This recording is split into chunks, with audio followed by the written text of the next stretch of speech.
has to ask if you have a cell phone. Should turn it on. No, Yeah, it's you have okay. to turn. It's all right? It's all right. We have strict instructions to turn off our mobile phones. Yeah. No, we are now disconnected. Very good. Well, I was thinking about what Councillor Gusenbauer and I could disagree on. And I'm sorry to say I can't really think of anything we disagree on, so I'm going to abandon the text that I was going to read to you and speak a little more informally about some of the points that he's raised. I'll look for something. There must be something. There must be something, but we'll find it. Like everyone, I have been thinking about the events of the last 2 weeks. And I would say to you rather immodestly that it wasn't a surprise to me for reasons that have less to do with economics than sociology. I've been studying the new economy now for the last 15 years. And it seemed to me that it has seemed to me during that time that there are certain kinds of ways in which the dominant class of this new economy has taken form. Certain social attitudes, behaviors, cultural patterns that have united the people who have been in charge of this economy in ways that made it almost predestined that there would be a collapse from within. So what I want to talk to you about tonight is a complement to this economic picture, which is its social and cultural picture. I said I'm abandoning my text, but not entirely, because one of the ways to understand the culture of this new capitalism, how its social and cultural formation led, in my view, almost inevitably to the crisis that we're facing now, has to do with the ways in the last 15 years that we've constructed and understood the idea of social solidarity. And that is the subject of the conference, which is also taking place this weekend among a group of policy planners, economists, and sociologists here in Boston.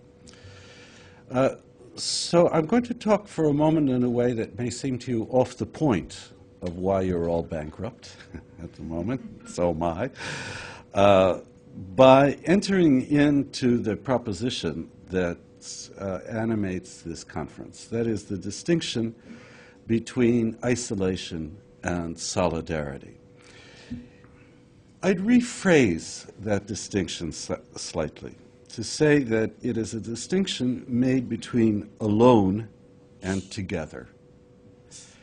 And these define two simple, very simple, basic categories of human existence. But the moment we look at them, they become less obvious.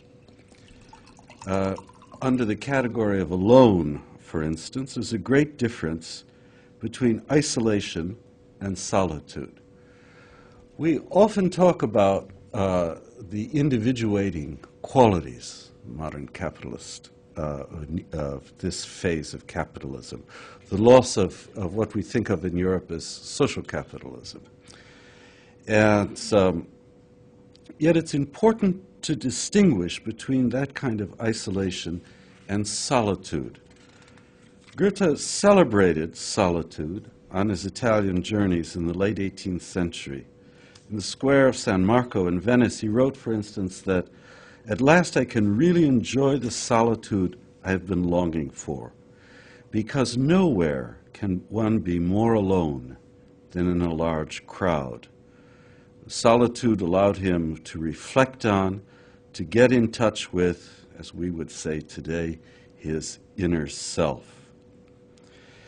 One of the things that I want to argue to you tonight is that kind of reflective solitude has become a luxury for the people who are the masters of this new capitalism. And on the side of isolation, it has, and has had for a long time, a rather perverse connection to some forms of solidarity. As you recall from school, from the time of Marx on, solidarity seemed a remedy for the alienating, isolating evils of industrial capitalism. Or again, to Durkheim and Tönnies, organic solidarity and face-to-face community, Gemeinschaft, seemed to fulfill the self in a shared life with others. Yet totalitarian movements of the 20th century made the perverse connection between solidarity and isolation. Nazism and Soviet communism invoked together to repress and to kill. Surviving those regimes meant sharing little with one's neighbors, revealing no secrets to one's children. The regimes, that is, profited from isolation. And what they most feared, as we know from the writings of Solzhenitsyn, was the truth-telling powers of solitude.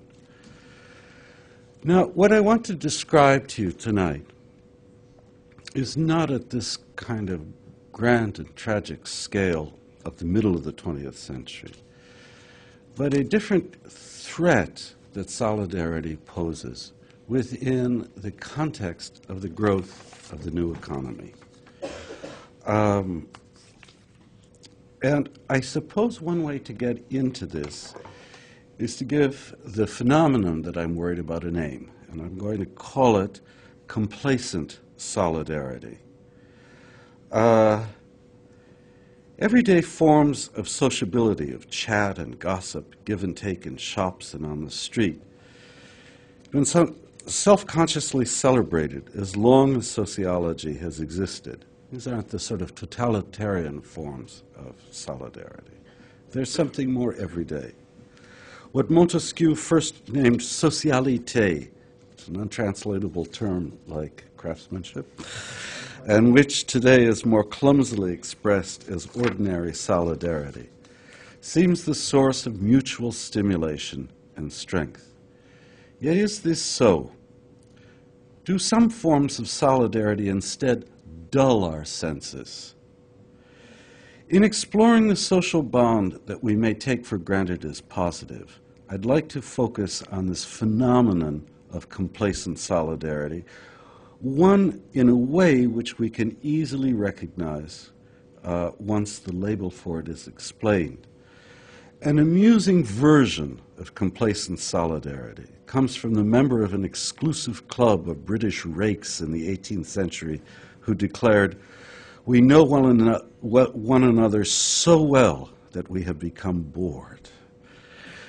The history of Venice in the 17th century provides a kind of graver instance, and one that I think begins to address why this financial crisis is linked to the phenomenon of complacent solidarity.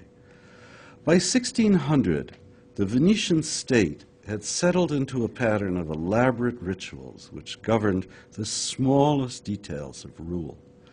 In the daily life of Venice, the city had also become a theater of exchange, to apply the phrase of the anthropologist Clifford Geertz. Venetians knew just how to exchange with one another and to make deals using elaborated formulas of speech, bodily gestures, and dress in the city's markets. This balanced, articulated world took itself for granted, and took for granted that it would always be rich. The latter assumption was false.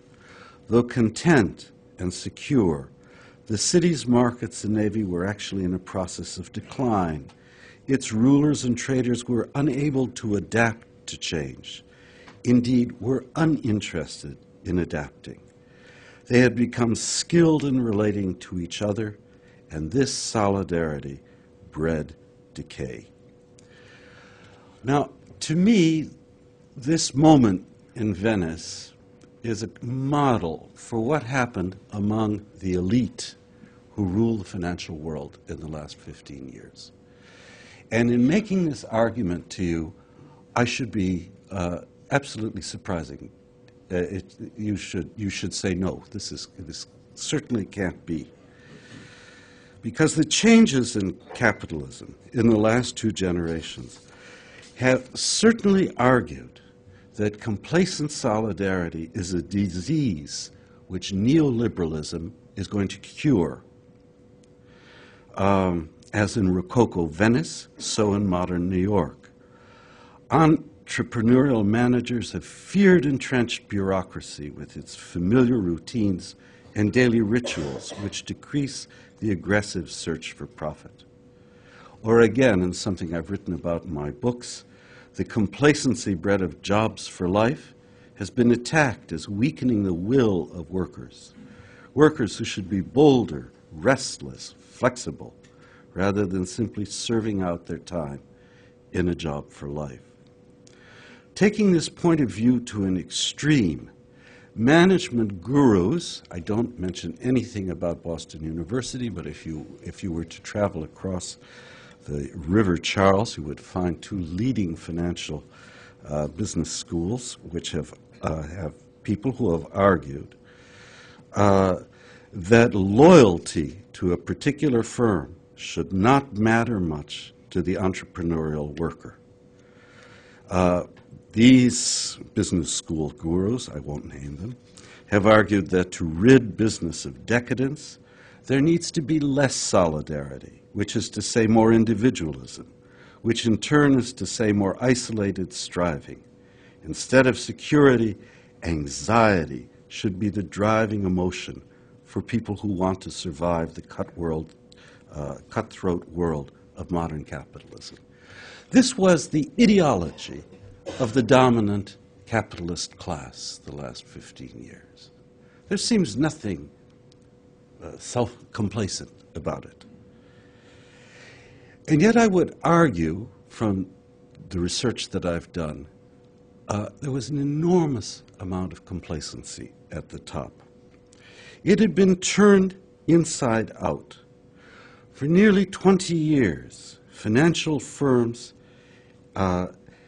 had assumed that the market would always go up, would always expand. The market had assumed that, and by the market I mean this small group of people, had assumed that their networks of relationship with each other would mean that rescue was always possible. The social bond between these people is intense because actually the numbers of people in this directive class are quite small.